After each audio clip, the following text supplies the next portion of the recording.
Bonjour, tout d'abord, les collègues de l'ONICEP et moi-même vous remercions de faire partie de nos collaborateurs pour tester le prototype que nous avons développé. Ce prototype vise à aider les élèves à expliciter les compétences du XXIe siècle développées en classe. Les compétences du XXIe siècle désignent des compétences transversales qui ne sont pas nécessairement nouvelles, mais qui sont mises en lumière et abordées sous l'angle des défis, enjeux et crises actuelles, qu'elles soient humanitaires, écologiques, économiques, technologiques et ou politiques. Elles peuvent être développées dans différentes situations dans et hors l'école, et selon Foulane et ses collègues, elles contribuent au transfert de connaissances d'un domaine à l'autre.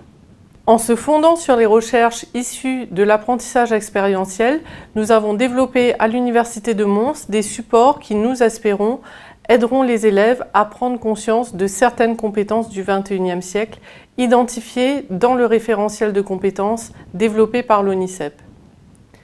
Ce support suit les étapes proposées par Schenk et Cruikshank. La phase test consiste à tester les supports proposés avec l'aide et l'expertise des enseignants. Les supports peuvent être testés avec une classe qui vit une activité artistique et culturelle et sur une dimension de compétences.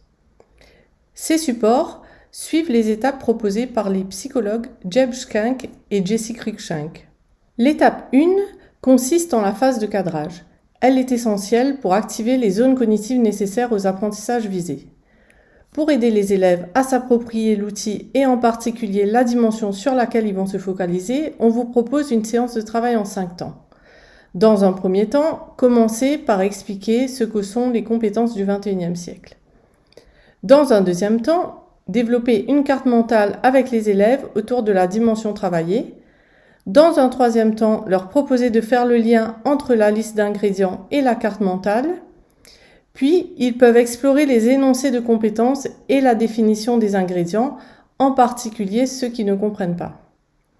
Cette séquence peut tout à fait être adaptée en fonction des besoins de vos élèves et des méthodes de travail que vous utilisez habituellement. Nous vous avons proposé une scénarisation en guise d'inspiration, mais si une autre méthode vous semble plus efficace, n'hésitez pas à l'adapter. L'essentiel est que les élèves comprennent les différents ingrédients pour ensuite mieux les repérer dans l'expérience qu'ils vivront. Les étapes 2, 3 et 4 sont liées à l'activité culturelle et artistique. D'abord, les élèves vivent l'expérience. Ensuite, ils remplissent la grille et du flow qui permet de décrire l'expérience. Enfin, ils repèrent les ingrédients explorés lors de la phase de cadrage et qu'ils ont retrouvés dans l'expérience. Les étapes 5 à 6 se font en classe après l'expérience, de sorte à ce que celle-ci aura eu le temps de s'installer dans la mémoire des élèves. Il faut toutefois se la rappeler, c'est ce qu'on vous propose de faire avec les élèves. Ils peuvent alors remplir la partie « Que s'est-il passé ?». Puis, l'étape suivante vise à construire des ponts entre l'expérience et les apprentissages. Pour cela, les élèves reprennent leur fiche ingrédients. Ils choisissent 3 ingrédients saillants qui sont ressortis de leur expérience et ils font le lien avec une ou plusieurs compétences de la dimension sur laquelle ils se focalisent. Pour cette étape, ils discutent en binôme. Cela peut les aider à expliquer comment ils ont utilisé les ingrédients pour développer la dimension travaillée. Et ça permet aux élèves de s'entraider pour donner du sens à leur expérience. Enfin, ils circulent dans la classe pour partager la façon dont ils ont utilisé leurs compétences.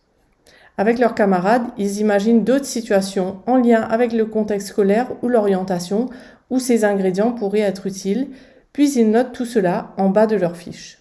Cette dernière étape permet d'ancrer l'expérience d'apprentissage dans le parcours de l'élève, notamment en l'aidant à anticiper des situations futures. Avant de commencer la phase test, il est essentiel d'avoir reçu l'approbation de la direction pour conduire l'expérimentation à l'école. Il est aussi important d'avoir des autorisations signées par les élèves ou leurs parents s'ils ont moins de 15 ans. Vous trouverez des autorisations types dans le fichier que nous vous avons transmis. Attention, il faut imprimer 2 autorisations par élève afin qu'ils puissent en conserver une pour consultation plus tard s'ils le souhaitent. 2 temps sont également prévus avant et après la phase test pour interroger les élèves sur leur orientation et les représentations qu'ils ont des différents domaines des compétences du XXIe siècle. Le questionnaire peut être rempli en ligne de façon autonome pendant une période de 50 minutes ou moins en fonction des élèves et ne nécessite pas d'encadrement pédagogique. Cette période peut donc être encadrée par d'autres membres de l'équipe éducative si nécessaire. À la fin de la phase test d'ici janvier, vous pouvez envoyer l'ensemble des supports remplis par voie électronique à moi-même et aux autres chercheurs de l'équipe. Nous prévoyons également des entretiens de 30 minutes à 1 heure dans lesquels vous pourrez donner vos retours sur l'utilisation de l'outil. Par exemple, est-ce que la prise en main par les élèves était facile? Comment avez-vous fait pour adapter l'outil à vos élèves? Et d'autres questions de ce type. Nous vous remercions beaucoup de nous accompagner dans cette aventure et de mettre votre expertise au service du développement de cet outil.